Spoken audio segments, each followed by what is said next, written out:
So in this week, we are going to go over wireless. Some of it is review from some courses, and we talked a little bit about wireless before, but we will focus a little bit more on 802.11. In some school, this is an actual course, like the entire course. So this particular unit, we will talk about wireless LAN, and then for the lab, you will configure wireless adapter on your Debian Linux. I recommend that you download the latest version of Kali. Some students were having issues with the kernel because if you don't have the right kernel, you will not be able to load the driver correctly. So I'll walk over that. Okay, so wireless LAN is a very important part of the network in today's infrastructure. But because it's line to site, so you tend to have to design it with the focus in mind, making sure that every area of your wireless network is receiving appropriate signal. So, when you're using lower frequency, like the 2.4 gigahertz, you're able to expand it in a larger distance. You tend to see that with a lot of access point, especially if you're walking across campuses like university and colleges or even large companies that have many buildings. You can also see this in the warehouses and in the downtown or the city area. So we will talk about how wireless components are going to play the important roles in the design of the actual network. So for number one, it asks you to explain the relationship between frequency and distance in wireless network. So we know that when you are using, when are you using 5G, right? That's a higher frequency. That's 5 gigahertz. You can span that signal in shorter distance. So there is an indirect relationship between frequency and distance. When you're using 2.4 gigahertz, the first band, your signal is able to transmit in the longer distance as that waves is able to travel further. 2.4 gigahertz has been around with us in the wireless technology longer. Even though 5G also were established in 802.11a, but it was not frequently used up until we have AC standards in the recent years. So we know that if you want to be able to expand in a greater area, especially if you have many buildings, perhaps consider using dual band, which is what you see now with access point, or using 2.4 gigahertz. Keep in mind that most of your devices, your common IoT devices, will work very well with 2.4 gigahertz. Not all IoT devices will have capability to connect 5G, only because the way that they're designed with the more compact chip, sometimes the wireless chip, the component for the chip, is only going to be able to adapt to 2.4 gigahertz. So we would understand that there is an indirect relationship between frequency and distance. And so what we would see with ISM, when is ISM being used? You often see this in office buildings, hospitals, or urgent care facilities. You also see it with distribution warehouses or shipping warehouses, and then also for homes. So wireless is abundantly available because the consumer products are very much affordable for the consumer. Compared to what you've seen a couple decades ago, wireless were a little bit less abundant, only because the technology for the consumer side is not as available. You do see wireless in industrial area, like in farming communities. Now you have a lot of farms that they are equipped with sensors and smart type of systems to be able to detect heat, dryness in soil, and implement like automation in watering and the care for a lot of the crops. They even use satellite systems to be able to detect how, what is the temperature of their land? Is there any kind of heat spot? How are they going to overcome that to make sure that they have the appropriate crop yield for the year? Okay, so before we get into CDMA and LTE for the mobile networks, I want to point out some of the information that we would see. Later on, you will have some questions related antennas, but antenna plays a very important key in your wireless signal. Because wireless uses radio signal, you want to have a good, strong antenna. As what you would see is some adapter, unlike the adapter that you have, it might not have the antenna attached to it. But what they did was they integrated a smaller antenna that is built within the component itself. Now, if you have an omni antenna, that's going to give you 360 in the direction. So that way it is a lot easier to pick up the signal where you would have a broader range to receive, right, and send signal. And then you do have some directional antenna. This is what you see with the older, like if you go to grandparents or parents' home, you might see that they have like a Yagi antenna or one of those TV antenna that looks like coat hanger at the top of the house.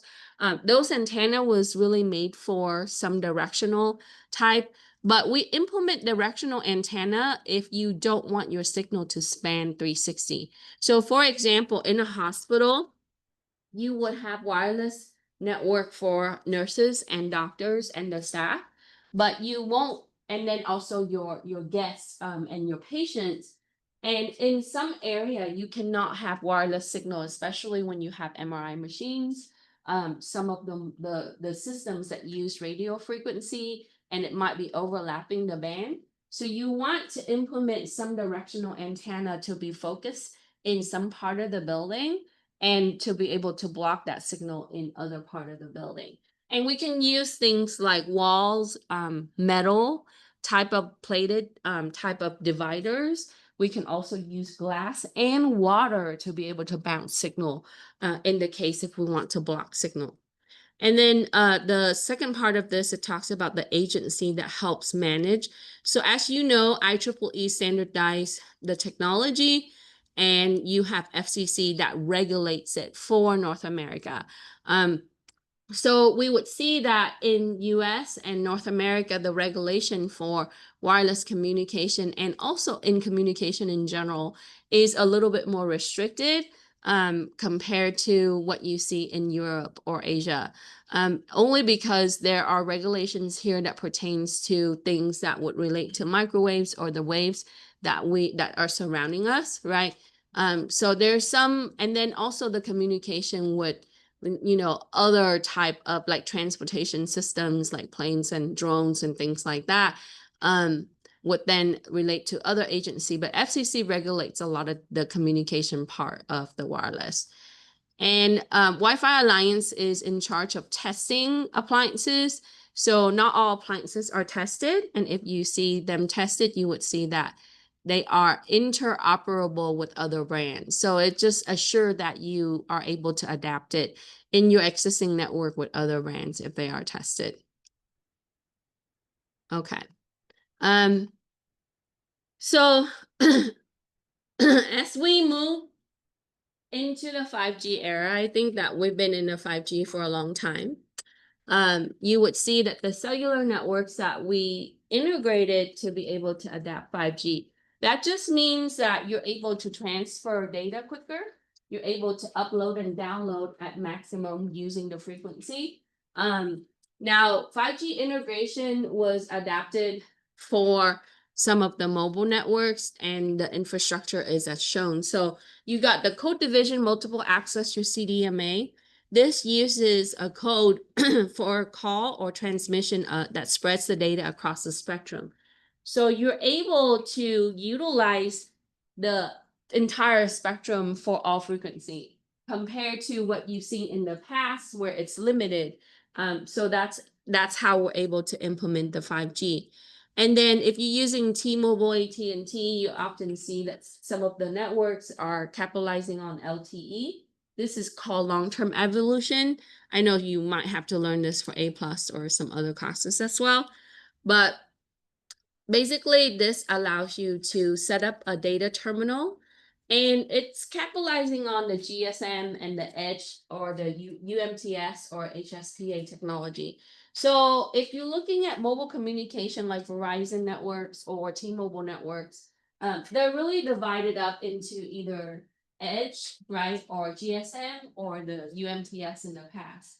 Later on, what they did was in transition from the earlier type of mobile networks into what you see now as 5G, they eventually integrate this particular technology and standard, which is what you see for evolution. So typically the device that you buy now, right? So let's say that I buy a smartphone from T-Mobile, and the service is for LTE, then what I would see is that it's going to utilize this particular standard. So it comes with a chip for that particular communication. It's able to use terminals to set up the data.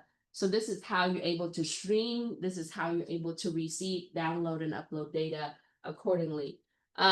Whereas if you are using CDMA networks, it's just a different way for it to set up the communication in call or in data transfer.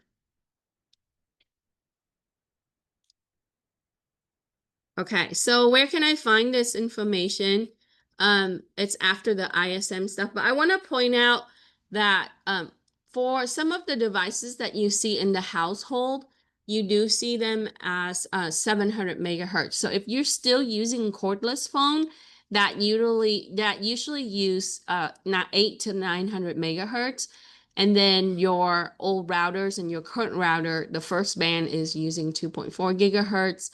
Whereas the 5G, as you can see, 5G, and we're going to talk about channel in a little bit, it's actually in the higher frequency for that. It's before infrared wireless, and then X-ray is at the end of the spectrum. So sonar is very low. This is what you see that they use for fishing or submarine, right? And then you got the broadcast radio, AM, FM channels. And then after that, you would have like cordless type of communication devices. And then eventually you would have the bands that are used for wireless. And then the cellular networks, you would see that here. So if you use GSM, right, back then you would use like a SIM. I think some mobile devices still also use SIM. And then if you use FDMA, so some of these were integrated for the earlier mobile networks, and then they even eventually transitioned to either CDMA or LTE.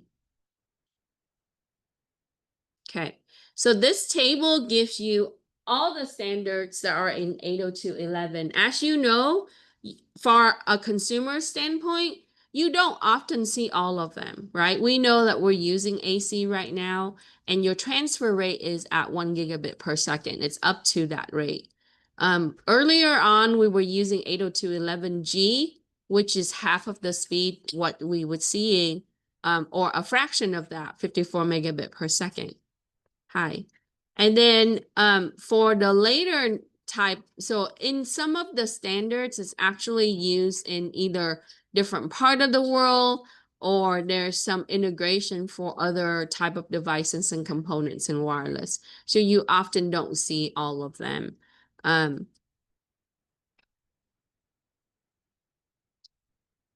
Okay. So for number 4, it asks you which wireless IEEE 802.11 standards transfer at 11 megabit per second, and it was widely adopted. So 802.11b was integrated earlier on, I want to say early 2000s. B came after A, and it was designed for, not necessarily faster rate, because if you're looking at A had actually faster rate. It's just A didn't have a lot of compatibility, and it didn't have some encryption technology that B had. So they improved the encryption and then you can transfer up to 10 megabit per second. So at that time, you see that a lot of the networks are still using tier 1 or ISDN, which is a very small fraction, compared to what you see now if you're using fiber. So transfer rate was kind of low. So B was, it was meeting the standards for its time. And then after B, they integrated G, 802.11g, and they increased the rate. So you're looking at about 5 times the transfer rate. And this is, it came like about 5 years or a few years after B has released. It was compatible with B. So if I have a B router, I can buy a G laptop, right? 802.11g laptop, but my laptop will only be able to receive data as fast as my router would transfer. So ultimately, even though we have compatibility, you want to make sure that all your wireless devices are on the same standards to get the maximum rate. And that's important. When you do an upgrade, sometimes that you would transition. So let's say that I have 5 buildings and each building have its own wireless network. What I would do is I would upgrade each building at a time. We don't typically rip out all the wireless devices and then be able to replace them at once, right? You would do it in phases, and as you transition, you want to make sure that you're up to the standard. Now, why do we care about legacy technology? As you know, CompTIA is going to ask you old questions and new questions. It's randomly generated. In some part of the world or in some company, you might still see older devices that are being used because they have older software on those systems, and they cannot upgrade those systems because of the software or restrictions some way. So they might need to still set it up that way because it cannot upgrade. If you cannot adapt it to the newer technology if it's incapable of doing that. Okay. So let's talk about the channel. If you are using 2.4 gigahertz frequency, the first band in your AC, there are only 11 channels that are configurable. Okay. And these channels are overlapping. That means that that's going to leave you 1, 6, 11 are not overlapping. So those 3 channels are not overlapping. Everybody else, the other 11 is configurable. So that means that you have channel 2 through 5, 7 through 10, and 12 to 16 are overlapping. Okay.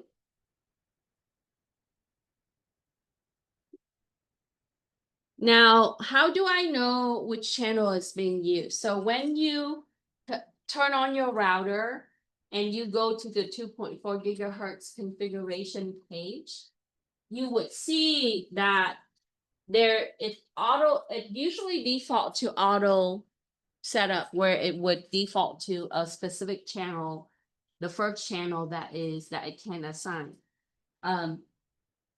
Now, if you want to modify it, you would click the drop down menu or one of the options that it has, and it would tell you, which channel you can select. So in networks, if you're looking at question 7, you often see that we might have to configure it if you're using access point in a nearby area. Because if you have issues with the channel, you might have disruption in the signal.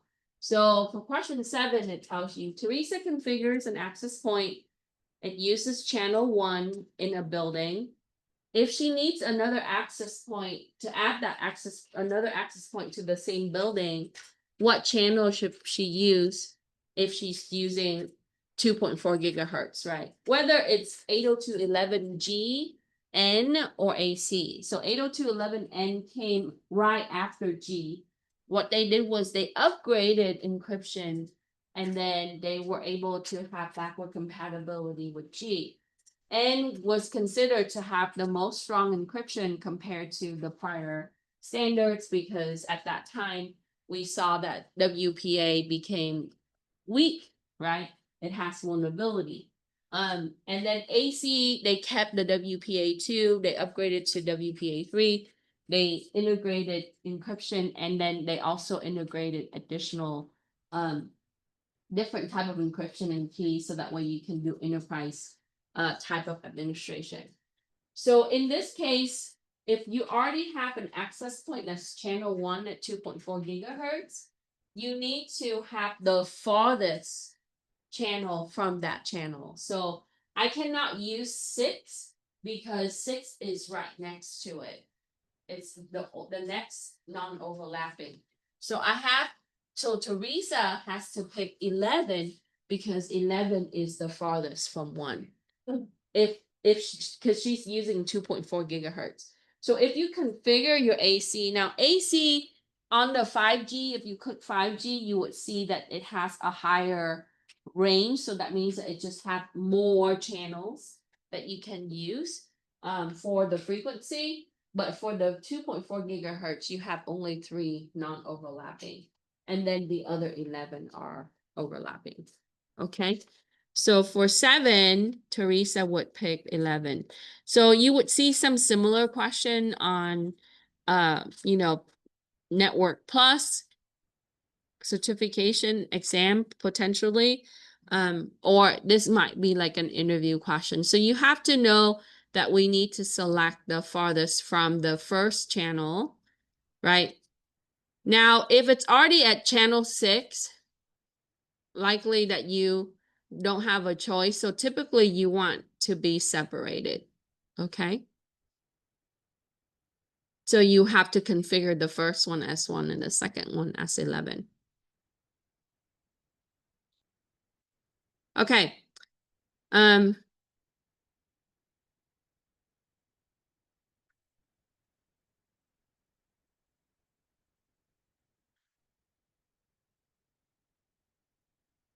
So I just want to touch back on this a little bit, just to make sure that you understand CSMACA. I think that this has been brought up in different type of communication that we've seen in the past, but for CSMACA, simply what it does is there has to be some kind of agreement between the systems.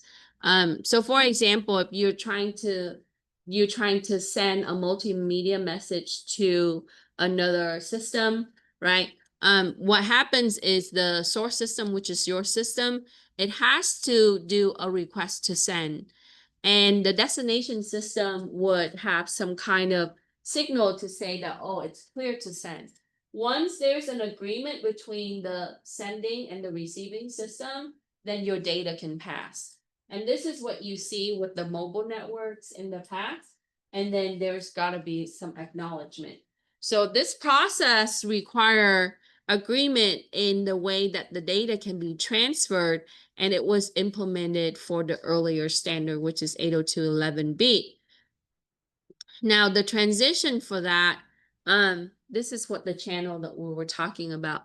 So if I'm looking at channel 1, it's at 2.4 gigahertz. And then if you go with channel 6, it's only going to be like slightly 22 megahertz over. So you don't have a huge gap in between, and then the other channels are overlapping.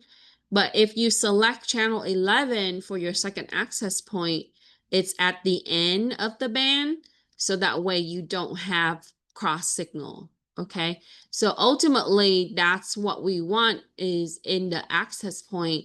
It's still gonna come from the same switch and it's still become part of the same network, but it's going to not have any kind of disruption in the signal because of channel conflict.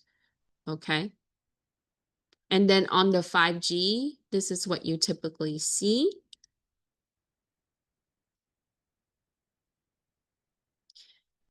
So as you know, for the band, you also can use certain band for indoor and certain use for indoor and outdoor. So in the case, if you have like farmland or people that have really large property, they might implement wireless for security, like security surveillance systems, etc. You would see that it can be integrated for indoor and outdoor. And the technology, the appliances sometimes are made a little bit different, for outdoor industrial wireless routers. It would withstand weather, and then also the signal and the configuration that it can adapt depending on the standards. Okay. So I give you the breakdown for some of the common one. And then in our 802.11n, this is what you start seeing MIMO, right? MIMO technology been around since N, and it's now carried into AC. So you would have multiple input and multiple output. That allows you to have multiplexing. So that ways you would have multipath to be able to have communication between your systems. And then N also integrated channel bonding. So it would allow you to set up the frequency with the channel bonding for 2.4 and 5G. And then now we have AC, which is the continuation of similar technology.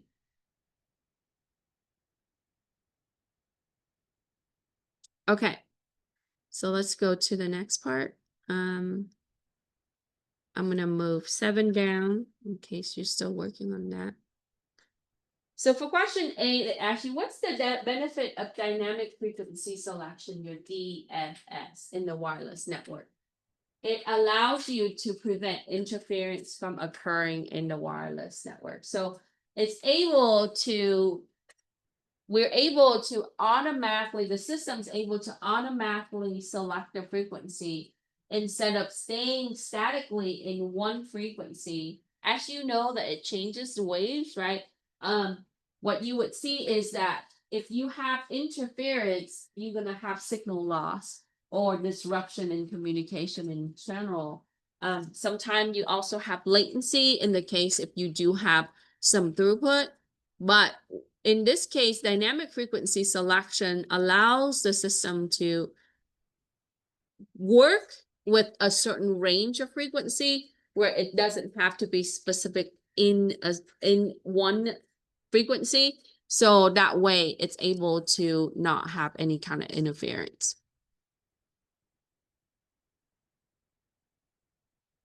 Any question?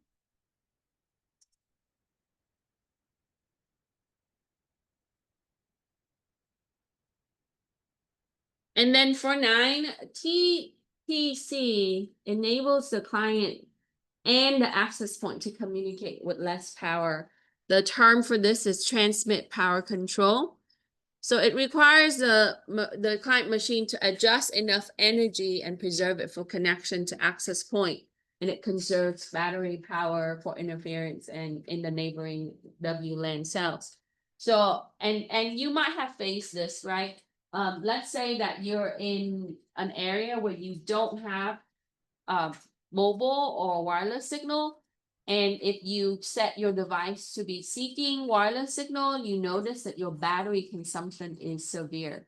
A lot of times you will eventually run out of battery quicker if it's seeking signal because it's having to send out, right, or looking for, searching for the signal around it.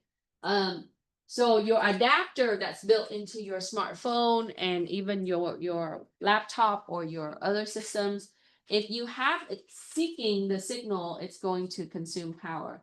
But so what they do is they implement transmit power control in both the client system and the sources, the wireless adapter, or I'm sorry, the wireless router or access point. So that way it would conserve power. So that means that if it's not able to find any wireless networks around it, it would notify the user or it would go into a conservation mode.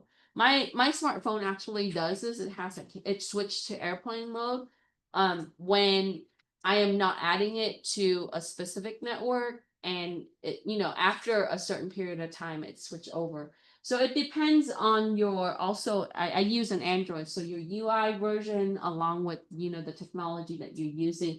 But ultimately, power control allows you to conserve power. So that way, even when it communicates, it requires less power. This works really well with industrial routers and access point because a lot of them are either solar power or they have some kind of power source that is self-generating. So that way you are not consuming all the battery. Even when you're looking at solar, it's still using a battery. And when that battery runs out, you have no communication. So, hello. And then we talked about MIMO already. So the purpose of MIMO, or multiple input and multiple output, is that it would have multiple transmitter. So that means that it has multiple components or chip to be able to send, and it would have receiver antenna, so that way you just have higher data throughput. That means that you just receive more, right, for the device compared to if you don't have MIMO. So in the earlier technology, we didn't have that. So that's why you see that, wireless systems were not consistent, and it was not able to transfer high data rate. So your payload was very limited for the standard. But now when you're looking at wireless technology, even with smart devices, your data, your payload size is larger. You're able to stream wirelessly compared to back in the day. You couldn't do that, right? If you connect to the wireless network, it's going to limit you. It's, typically it's still slower than your wired network, but we're getting there, right? We're getting to where we would have higher throughput. We're able to utilize more data. So you can play game on your smartphone. So 20 years ago, that's, you can play some games, but it's going to be very limited. And the games back then was not designed for the technology that's what you see today. So with that, like, you would see that there's direct relationship in how we use the data and the systems that's capable of handling the data. Okay. For 11, it says, Carlos bought a new wireless router, found a Wi-Fi sticker on the box. What does the sticker imply? That just means that it is passed in the certification through Wi-Fi Alliance. And it is interoperable with other brands in that standard, right? So now not all of them shows that they are tested. And you typically, if you buy a device that are Wi-Fi Alliance tested, they are a little bit higher in cost because there's a fee that is required for the company to go through Wi-Fi Alliance to test. It is a nonprofit agency, but still, there's people that's working on the testing. So does it really matter if I buy something that is tested or not, right?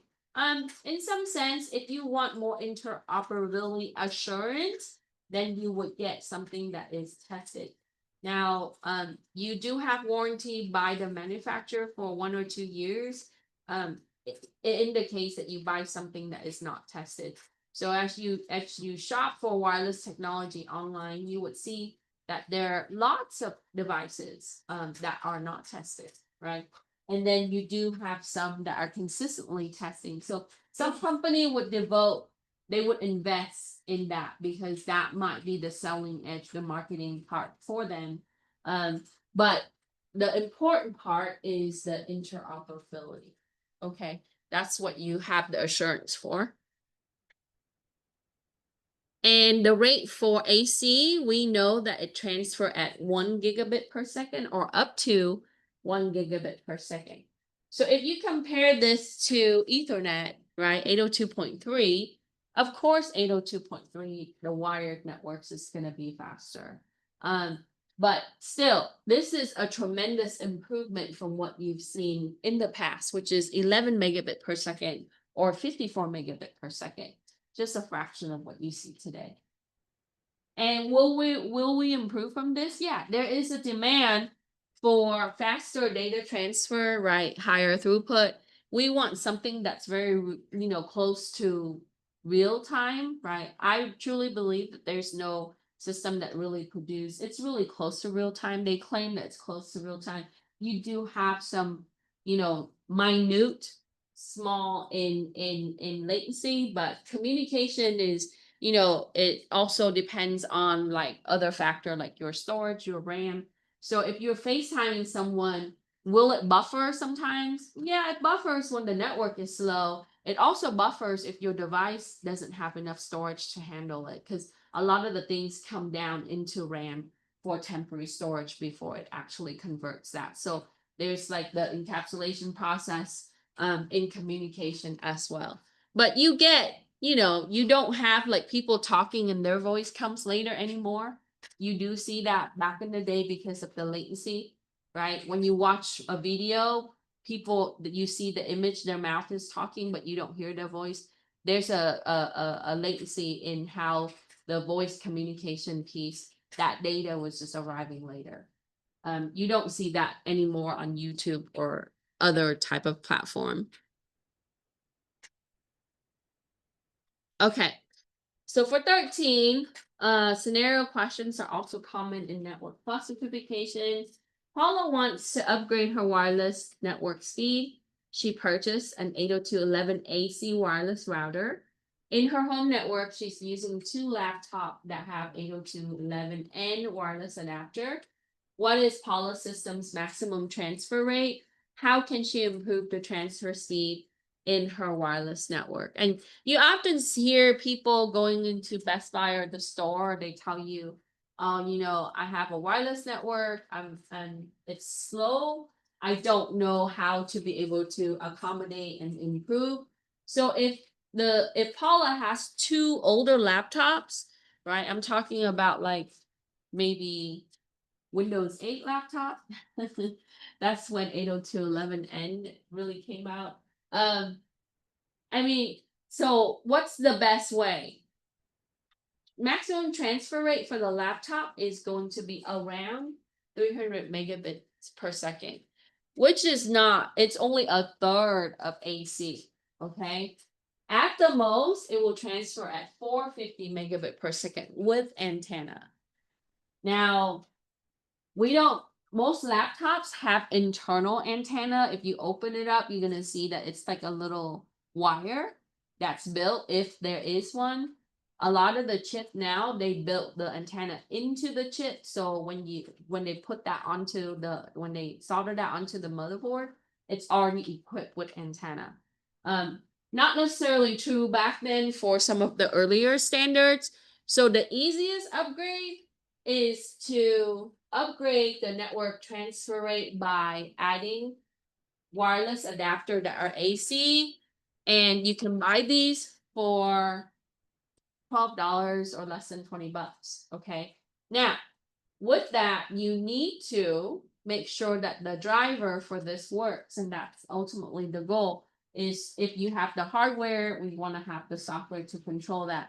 So on Paula's laptop, I just want to make sure that I update the driver. If you open these boxes for the lab today, you see that they also come with CD for the older laptops, right? In the case that, because how am I going to download driver if I cannot get connected? I either have to connect it to the Ethernet to download my driver, or I have to run a CD. So that's why they came with CD. CD is obsolete, or DVD is obsolete. Optical drives are pretty much gone in all laptops these days, right? But if you're working on an older laptops, to upgrade it. So I can buy an AC adapter, USB, probably best. What if I wanted to have an internal adapter? You just need to make sure that there's a PCI bus that's capable, right, that you can install on that motherboard inside the laptop. So if you pick up some older laptop at the thrift store, right, or on one of those online market, and you want to, upgrade it to the speed, this is what you do. Okay. So for 14, it says Max's office is 200 feet from the company's 802.11g access point. Why is Max laptop transfer rate at 15 megabit per second, much lower than the rate of the actual standard speed, right? It is because there's degrading in signal transmission, just like everything else, right? It's line to sight. The farther you are from the access point, he's 200 feet away. So, which is kind of far, right? So how can I solve this problem? If you're the network engineer, you get a bunch of complaints for the people who's sitting at the end of the office, far away from your access point, right? Your building. So your access point might be in the middle of the building and they're at the other end of the building. So how can I solve this problem? Either getting an amplifier, a repeater, right? Or another access point. Some access point come with that, but doesn't necessarily mean, and then you gotta solve the factor, right? What's in the way that our obstacle of transmitting the signal? There might be a fountain that is transmitting, that's disrupting signal. Did you know that? Right? Waterfall and fountains can be a way to shield signal. Glass walls, a lot of buildings have all surrounding glass wall that also bounces signal, so there's vibration in signal. So if you're the network engineer for this, you need to do a speed test. You need to do a site survey. So you just keep walking toward where Max's office is. And as you walk, you want to look at your site, right? Like what's in the way that's preventing Max from getting, so to solve this quickly, we will probably need to attach another access point on that end of the building, if it's possible, in setting that up, or we implement a repeater or an amplifier. So an amplifier take the signal and increase it. Okay, so we would put that in the middle because that's probably where the signal's starting to get less. But a repeater takes the same signal and replicate it. So if you buy an appliance that is a repeater and an amplifier, it would increase that signal as it repeats it. My experience with those things is 50% reliable. Okay. So ideally, we probably want to consider adding another AP for the people who are sitting at that end of the building, or remove the obstacle within. And so this is something that you need to implement. With that, you have to wire it back to the switch and configure the access point. Typically, you're going to have a wireless controller, a system that control all your access point. And so that way you can see like which one's up, which one's down, how many people are on each access point. Is there a limitation? Also, if everybody is on the same access point, you're going to have a slowdown for everyone because you are going to have a bottleneck.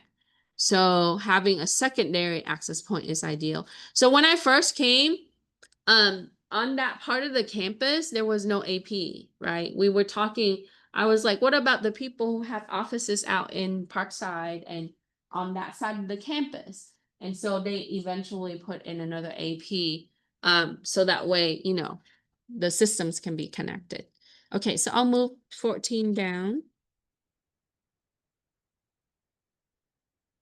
So in your wireless network, what type of devices connect all components together for wirelessly?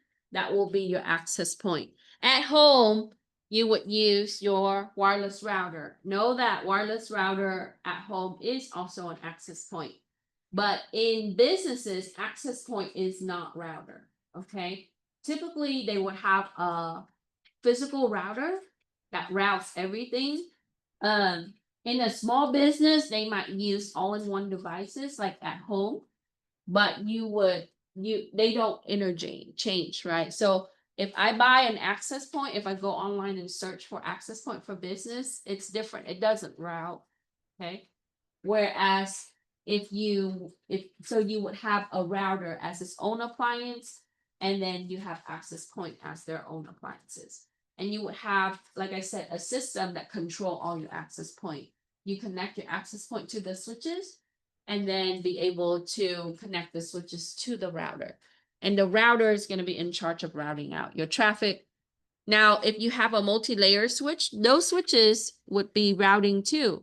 So ideally, you would use a multi-layer switch connecting all your access point together, and you would set up a subnet for those access point, because you don't want that to blend in with your internal LAN. It's just because wireless networks tends to be more vulnerable to attacks compared to regular wired network, because wired network have a central system and we do a better job at protecting it. Wireless network, people can scan your adapter. Have you guys seen people like using like readers to turn on Teslas? And like, so there are scanners now that they created. It uses wireless technology, also Bluetooth or near field communication, it reads, because you know how on the new cars, it's keyless. So basically you walk up to your car, if you have your key, it opens. It's able to sense that signal and receive it. And they sell readers for these type of things. So you are vulnerable to a lot of these things that wirelessly typically. So we just need to make sure that we know what we're using and we're protecting. Okay, so how do I connect two access point together that's using antenna? So this antenna allows you to bridge the communication of the device, and you would use a Yagi antenna.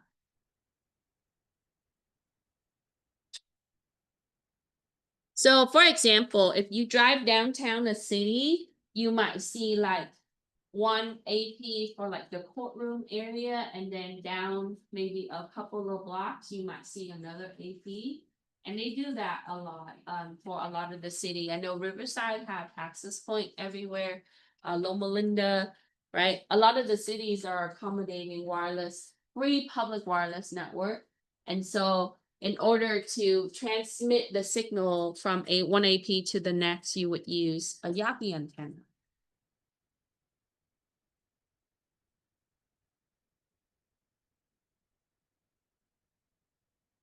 Any question?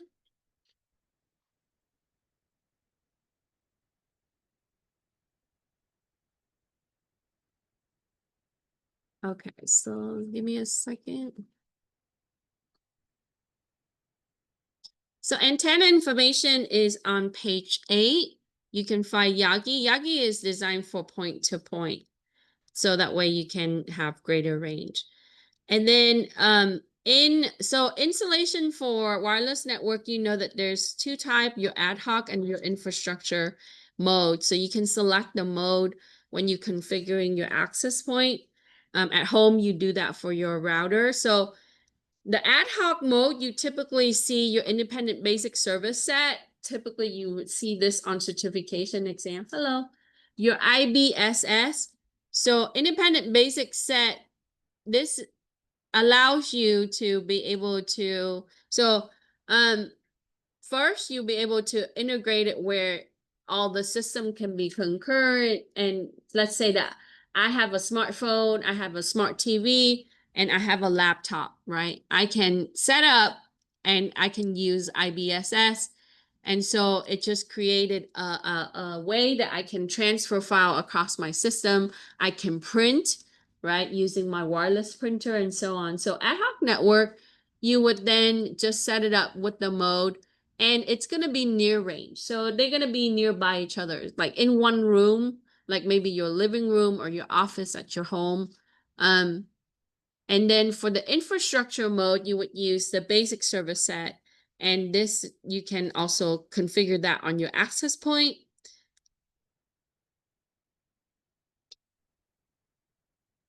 Okay. So everybody connects to your access point, then you would have a kind of controlling system or distribution switch or distribution system to be able to connect that. So you would connect your wireless access point to your DS. And then your DS is connecting to your switch and then your router.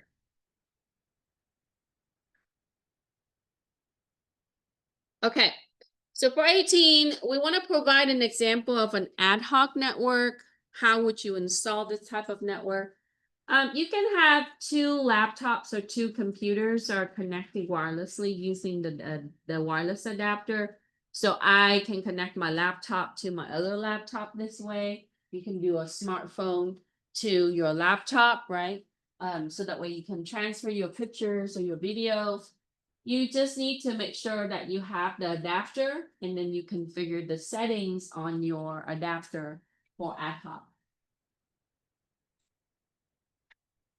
And in the infrastructure mode, you need to configure that on your wireless router or your access point. So for 19, it says, Mark is installing a wireless network for home for a small business, which consists of an access point, a small business server, some laptops, wireless printer, what kind of wireless network is Mark installing. So he wants to be able to select the infrastructure mode, and that can be configured through the access point. So that means that he would need to connect all his wireless devices to the AP, right? And then, that AP could be connecting to a modem or a router, and that will be able to route out. So, for a small business, infrastructure mode is ideal. Now, many of you probably have infrastructure mode at home already, where you connect everything through your wireless router, your wireless access point, and then you set up, you might be controlling security that way. You can add like MAC filter and other things. So you have better security then.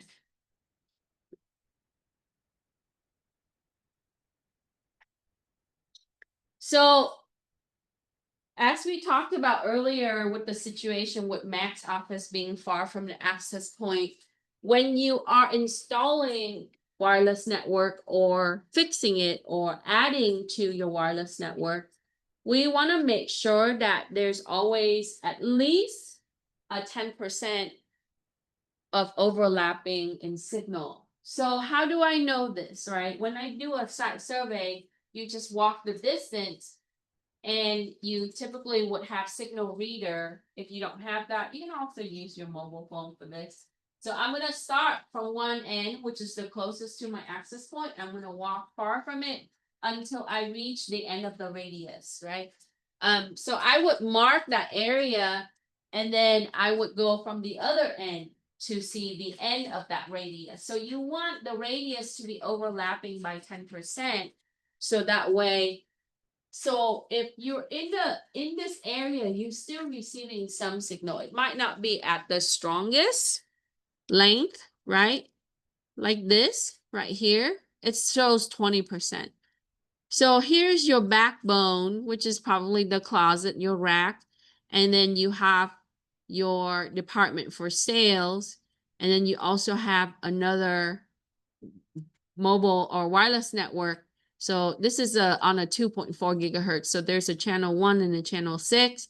So on these two access point, what you want is you want to make sure that the end of the signal is overlapping this way, at least 10 to 20%. So that's ideal, right? So if we're adding, we want to make sure we don't want to add it at the edge. We want to go a little bit over. So probably have to go a few meters over.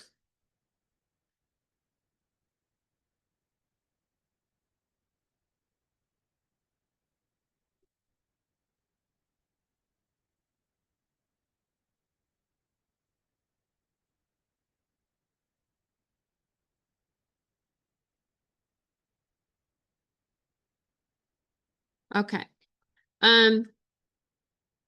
After this part, it talks about your wireless controller. Okay. So if you compare the standalone solution, which is what you see here, we might have access point 1, access point 2, access point 3, and you would have the configuration. You have to configure them separately. And this is not ideal because you cannot manage them all at once. There might be, issues or misconfiguration. So we want to make sure that we would have a wireless controller. So basically, it's an appliance that you would use, and you would connect your AP to that appliance, and you would configure all your access point through that controller. And that will be best because that's what they call, so we want to be able to control that, so that way you don't have mismatch in the configuration throughout your wireless network, and you can manage this, especially for security reasons. Okay. So for 21, it asks you, what is the main difference between wireless standalone and control-based wireless network? How are they configured? So your standalone controller does not have full operating system. They are managed independently or individually managed. So you have to configure them each. Okay. So if you have 50 AP, if you do standalone, you're gonna have to do configuration 50 times. Not streamlined, not good. Control-based system has full operating system. So if you're using network appliance, it could be an iOS through Cisco or, operating system, and usually embedded Linux. The controller is configured by to manage the AP. So you will be able to see their activity. You can configure their SSID, their security settings. All of those things are integrated into your controller. So in an enterprise network, this is ideal, right? You often see for business in the medium to large scale, you want to have a controller. So that way, when you add new access point, it's not tedious where you have to check to make sure that the configuration are similar or the same as the other ones.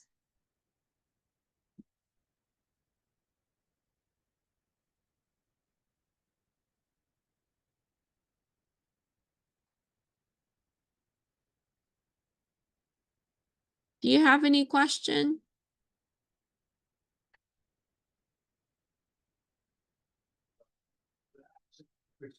Mhm.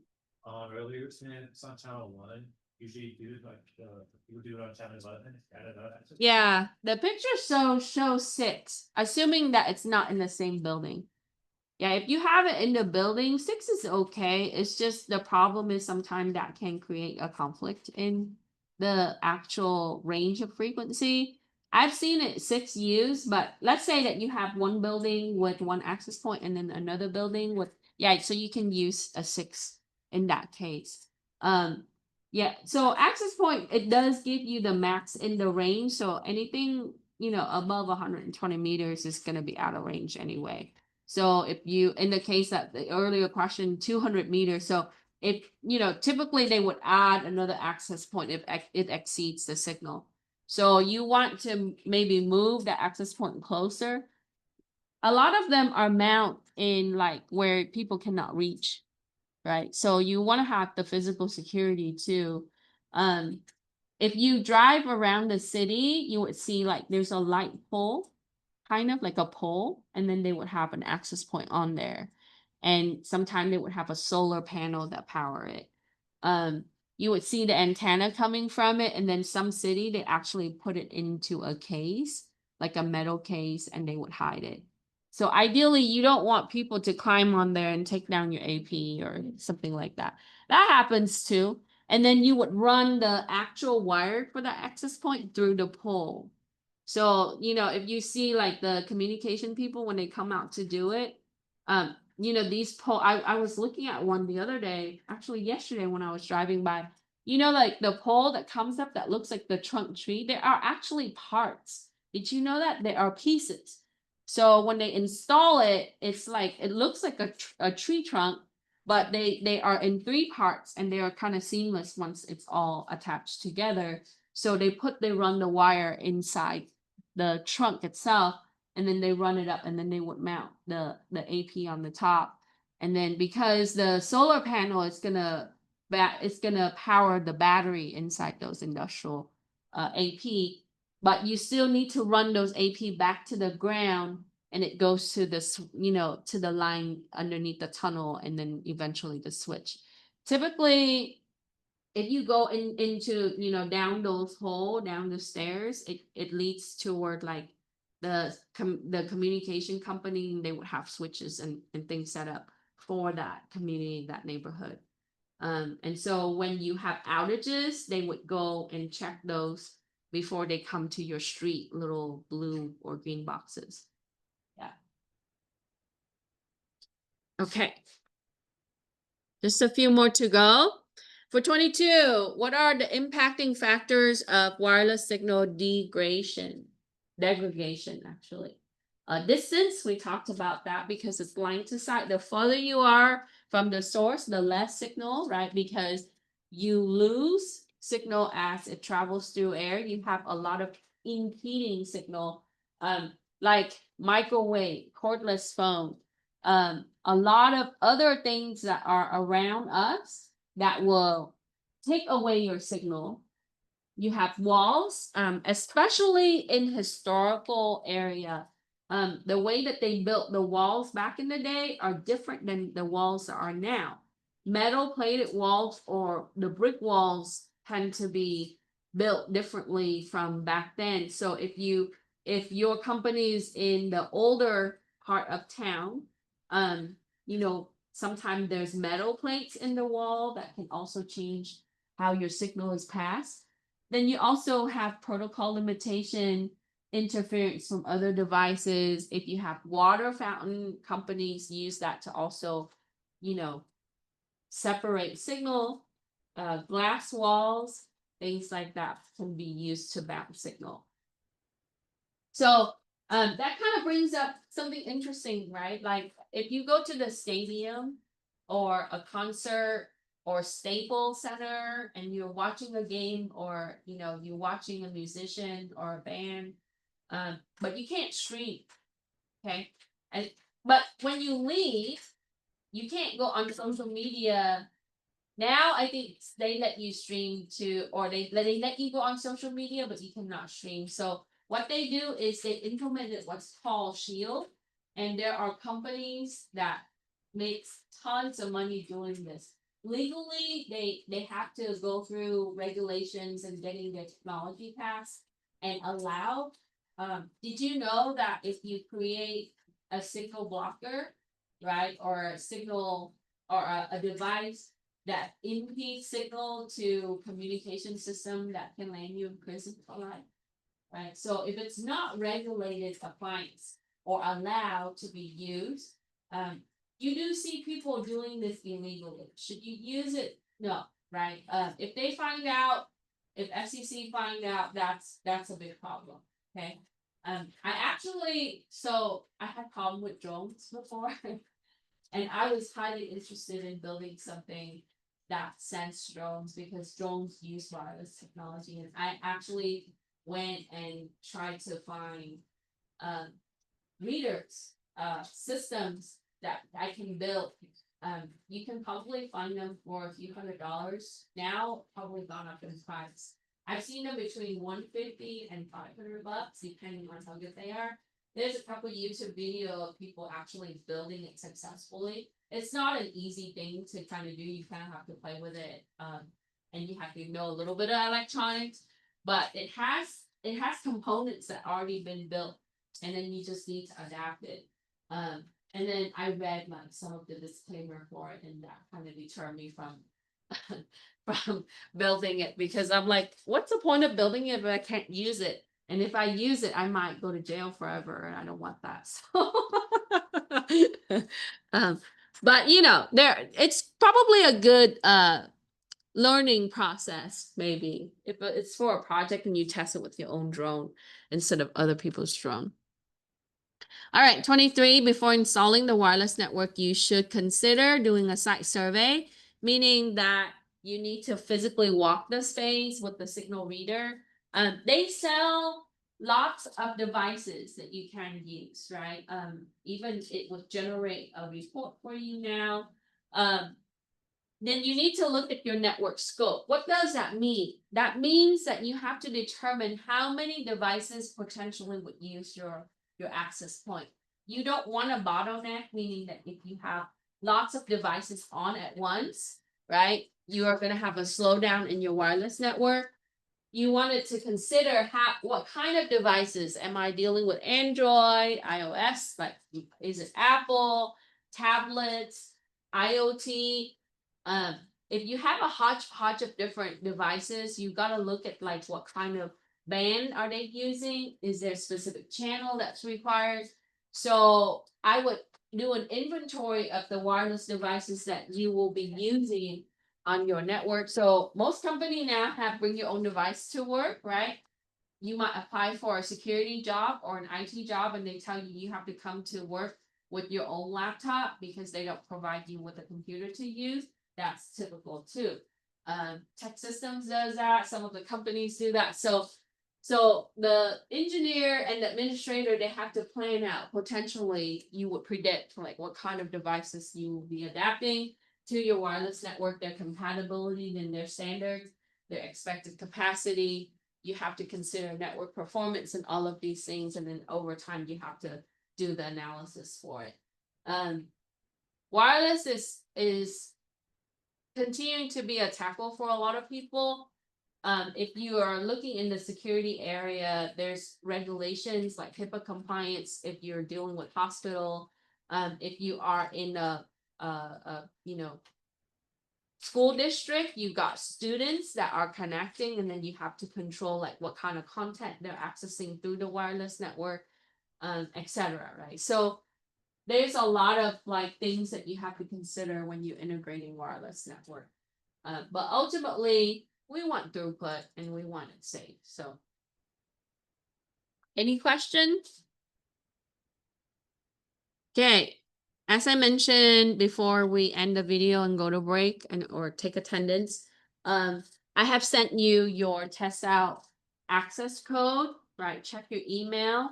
Do not wait till the last week of the class to be able to access it. We have one more lab next week, which is the week before Thanksgiving. Then we have the Thanksgiving week off, right? I'm gonna think about like whether I'm gonna implement something, maybe an optional exercise and not require attendance.